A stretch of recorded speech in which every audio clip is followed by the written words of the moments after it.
The idea that the US doesn't want a female president is a complex issue, rooted in a mix of historical, cultural, and political factors rather than a singular, easily explainable reason.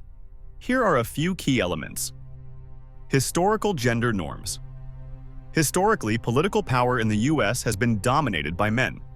The cultural expectations surrounding leadership roles often align with masculine traits, and women, despite significant progress in many areas, are still often viewed as less suited for high-stakes, authoritative positions. This bias is reflected in public attitudes and media portrayals of women in politics. 2. Gender bias and stereotypes.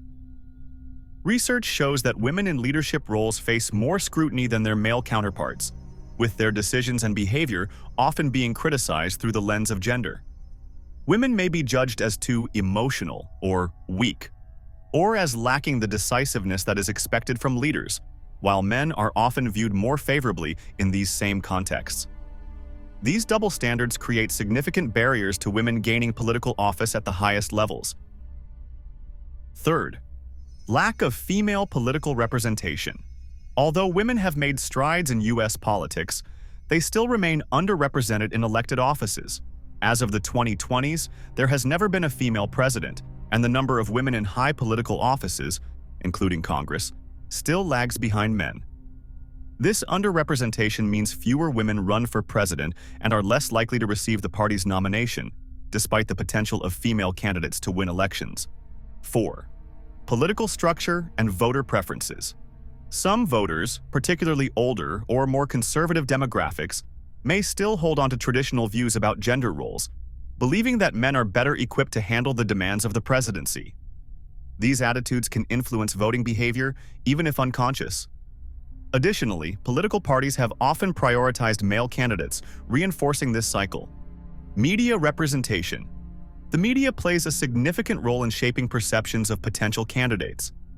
Female candidates often face more negative coverage, personal attacks, and scrutiny of their appearance, family life, or emotional responses. Male candidates are less likely to face these kinds of gendered critiques. 6. The challenge of breaking the glass ceiling. The glass ceiling is a term used to describe the invisible barriers that prevent women from reaching the highest levels of leadership. While women have succeeded in fields such as business, law, and the arts, political power remains stubbornly male-dominated.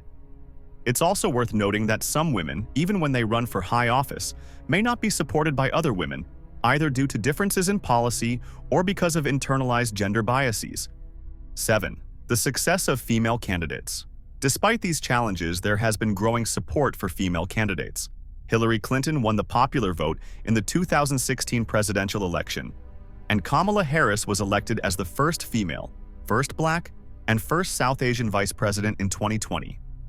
These achievements signify progress, but the election of a female president remains elusive due to the complex factors mentioned above.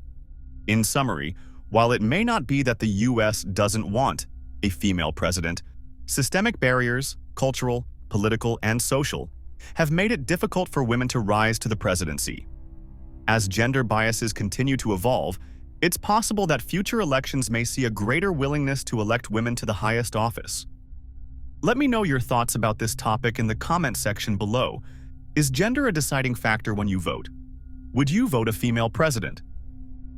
Like the video if you find this topic interesting. Thanks for watching.